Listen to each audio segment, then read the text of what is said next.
এগুলো হলো লুচ্চা বদমাশ অসভ্য ছেলের স্বভাব। মেয়েদের পিছনে অনেকে আছে ঘুরঘুর করে, কলেজে পড়ে, ইউনিভার্সিটিতে পড়ে। খবরদার আমার যুবক ভাইরা, ছাত্র জীবনে কোনো নারীর ফিতনায় পড়ো না, তোমার ক্যারিয়ার ধ্বংস হয়ে যাবে। ছাত্র জীবনে তুমি হারাম কোনো রিলেশনে জড়ায়ো না, তোমার ক্যারিয়ারটা ধ্বংস হয়ে যাবে।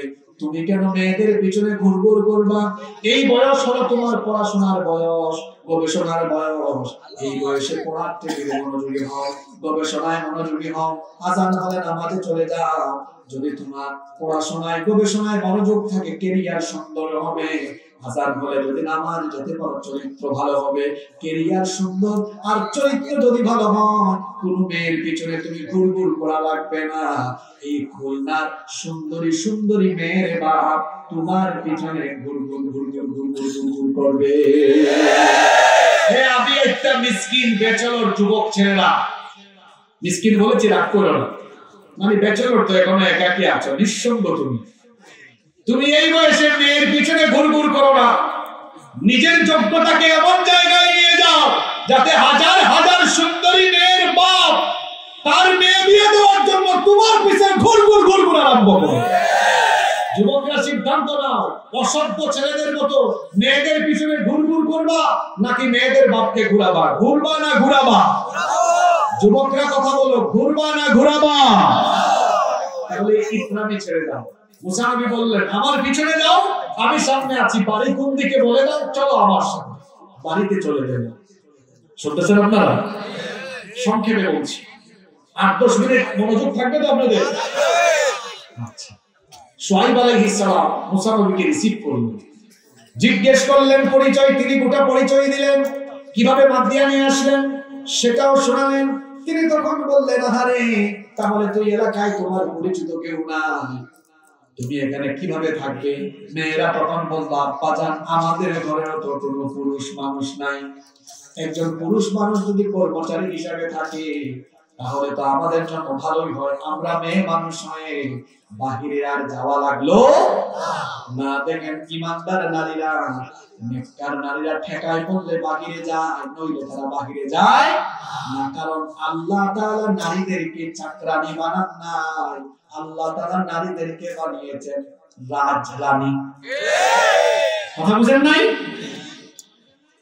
অনেক মায়েরা বোনেরা কিংবা অনেক প্রগতিশীলরা এখন ভুল বুঝতে পারে, হুজুর এটা কি বলবো, প্রয়োজনের খাতিরে একজন নারী পর্দা করে বাহিরে যাবে, কোনো অসুবিধা নাই। কিন্তু ইসলাম পুরুষের চাইতে নারীর মর্যাদা বেশি দিয়েছে। ইসলাম নারীকে প্রয়োজন না হলে বাহিরে না গিয়ে তাকে ঘরের মধ্যে রাজত্ব করতে বলেছে রানীর মতো। আচ্ছা বলেন তো, যে রানী সে কি কাজ করে না হুকুম দেয়? কথা বলছেন না কেন? হুকুম দেয়। যাদের বউ ঘরে থাকে, বিবাহিতরা জানেন, তাদের ঘরের বউ কিন্তু নারীর মতোই হুকুম করে। এই শুনছো, লিস্টটা নাও তো, এগুলো নিয়ে আসিও। দেখছেন কি মুড? ঠিক আছে কথা? আমি একটা চুপ থাকো, তুমি এগুলো জানবা কেন? বিয়ে করো না, বিবাহিতরা কথা বলেন, ঠিক আছে না? আপনি অফিসে, এই শোনো, বাসায় আসার সময় এটা নিয়ে আসবা। কি হুকুম?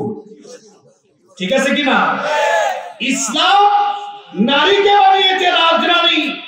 আর কিছু প্রগতিশীল ইসলামের সৌন্দর্য না বুঝে, আর কিছু মা বোনেরা ওই প্রগতিশীলদের ষড়যন্ত্রের শিকার হয়ে তারা আজ ঘরের বাহিরে গিয়ে চাকরানী হয়েছে।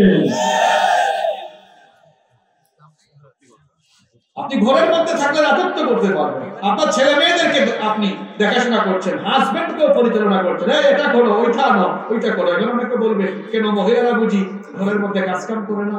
হ্যাঁ করে, অবশ্যই করে। এজন্য ইসলামে তো তাদের অধিকার দেওয়া হয়েছে। কত সম্মান নারীর ইনকামে, উপার্জনে কোনো ভাগ নাই, কিন্তু আপনার কত সম্মান। বলা হয়েছে আপনাকে বিয়ের পরে আপনি রানী, আপনি রানীর মতোই থাকবেন। আপনার হাজবেন্ড আপনার সকল ভরণ পোষণের দায়িত্ব দিতে হবে, এটা হাজবেন্ডের হক। আপনি রানীর মতো থাকবেন, আপনি রানীর মতো থাকবেন। এই সম্মান নারীদেরকে দিয়েছেন কি? কোন জায়গায় ছিলাম মনে আছে আপনাদের? মেয়েরা বলছে, আব্বা জান আমাদের ঘরে তো পুরুষ মানুষ নাই, কর্মচারী হিসেবে রাখেন। এই যুবক শক্তিশালী এবং আমানতদার, কবিয়ুল আমিন। আল্লাহ এই সূরাতেই বলেছেন কবিয়ুল আমি শক্তিশালী আমানতদার। এই মেয়েরা যুবকের প্রশংসায় কয়টা কথা বলেছে? জোরে বলেন। আবার আমি একটা যুবকদের ওয়াজ এসেছে, শক্তিশালী হও, আমানতদার হও, এমনিতেই মেয়েরা তোমার জন্য পাগল হয়ে যাবে। কথা বুঝো নাই? তুমি তো রাত ৩টা-৪টা পর্যন্ত মোবাইলের ফেতনায় পড়ে যৌবন হারিয়েছো, তোমাকে দেখলেই মেয়েরা তোমার দিকে তাকাবেও না। ফিজিক্যাল ফিটনেস ধরে রাখো, যৌবনের হেফাজত করো, স্বাস্থ্যের হেফাজত করো। এই বয়সটা শক্তিশালী থাকার বয়স। এই বয়সে তুমি বুড়ার মতো, এই বয়সে তুমি বুড়া মানুষের মতো দুর্বল হয়ে যাও, তাহলে তো হবে না। যুবক থাকবে যুবকের মতো। আমার বাম পাশে বসে আছেন দেখেন আমাদের ডাক্তার মিজান খান, 5 বছর আগে যা এখনো। আমি আজকে ওনার বাসায় এসে বলছিলাম সবার বয়স বাড়ে, মিজান ভাইয়ের বয়স বাড়ে না।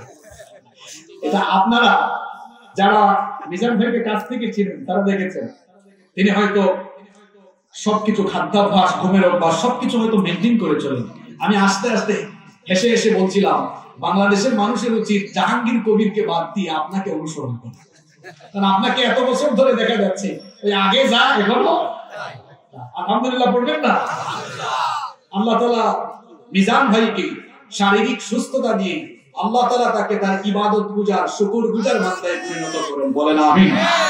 আমার খুব প্রিয় মানুষ তিনি, আল্লাহ তাআলা তার পরিবারকেও দ্বীনের জন্য কবুল করেন, বলেন আমিন। ওই মেয়েরা বলতেছে এই ছেলেটা শক্তিশালী আর কি আমানতদার। এখন শুআয়ব আলাইহিস সালাম বলছেন এই মেয়েরা, এই ছেলে যে শক্তিশালী আর আমানতদার তোমরা জানছো কেন? মেয়েরা তখন বলছে এত পুরুষ মানুষের ভিড়ে সে আমাদের পশুর পালকে যখন পানি পান করিয়েছে দেখেছি তার গায়ের শক্তি। কোন দুর্বল রওয়ায়াতে এসেছে ওই কুয়ার উপরে একটা ঢাকনা ছিল যেটা সরাতে কয়েকজন লাগতো। আবারও বলছি বর্ণনাটা কোথাও কোথাও বলা হয়েছে দায়ীফ। মেয়েরা বলছে ওইটা সে একাই হাত দিয়ে ঠেলে ফেলে দিয়েছে। আল্লাহু আকবার, যত শক্তিশালী।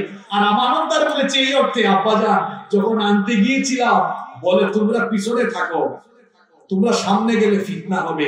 শুআয়ব আলাইহিস সালাম এটা শুনে বললেন হায় হায় হায়, এটা তো পুরো সাধারণ মানুষের চরিত্র নয়, এগুলো পয়গম্বরী চরিত্র। মেয়েদেরকে বললেন বাদ দাও, কর্মচারী বানাবো কেন, তোমাদেরকে তো বিয়ে দেওয়া দরকার, আমি এখানে ছেলেই খুঁজতেছি। তিনি বললেন বাবা তুমি এখানে কর্মচারী হয়ে থাকার দরকার নাই, আমার মেয়েদেরকে দেখো এখান থেকে একজনকে বিয়ে করে আমার বাড়িতে কর্মচারী নয় জামাই হিসাবে থাকো। সুবহানাল্লাহ।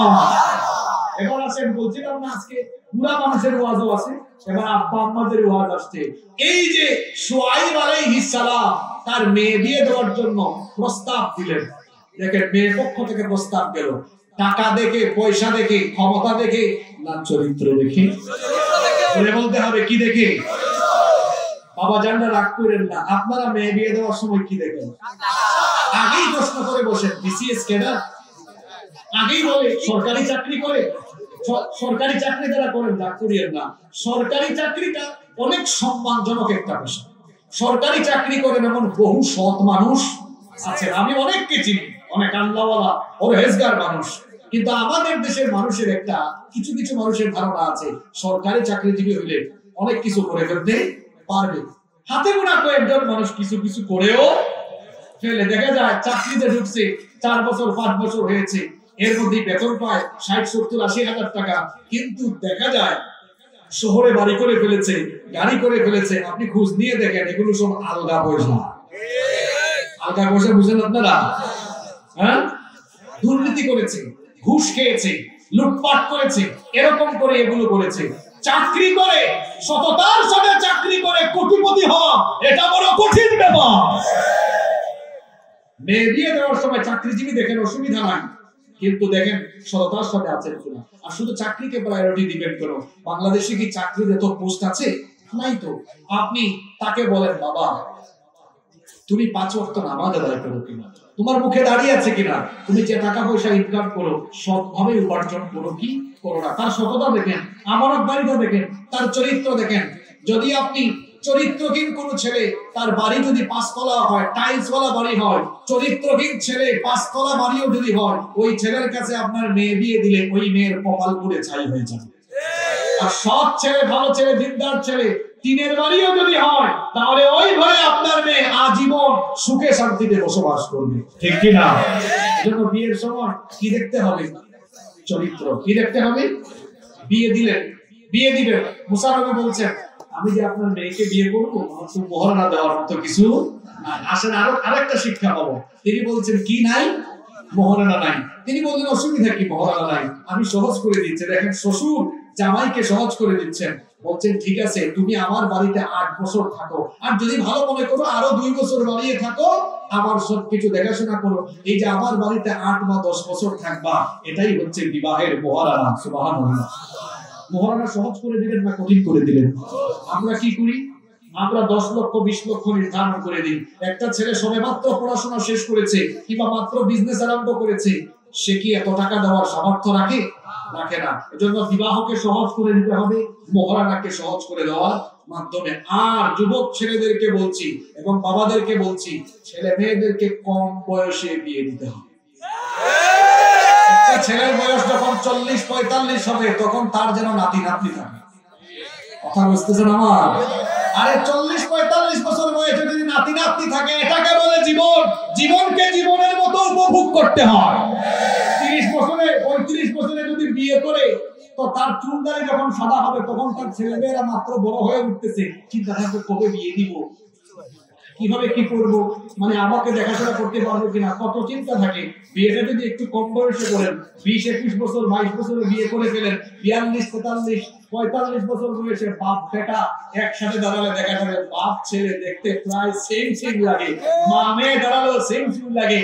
ছেলে মেয়েকে বিয়ে দেওয়ার পরে নাতি নাতনি পেয়ে যাবেন, নাতি নাতনি খুলে নেবেন, এরা পেশাব পায়খানা করবে। এই পেশাব পায়খানা খুলে লাগা, এটাতে যে আনন্দ 1000 কোটি টাকা উপার্জনেও সেই আনন্দ পাওয়া যায় না। জীবনকে জীবনের মতো উপভোগ করতে চাইলে কম বয়সে ছেলে মেয়েদেরকে বিয়ে দিতে। আমাদের দেশে অনেকে আছে বাল্য বিবাহ, আর ওইদিকে 6-7 এর মেয়েরা পলায়া চলে যাচ্ছে, প্রেগন্যান্ট হয়ে যাচ্ছে, ওটাকে আইন অপরাধ হিসাবে দেখে না। কম বয়সে বিবাহকে অপরাধ হিসাবে দেখবেন।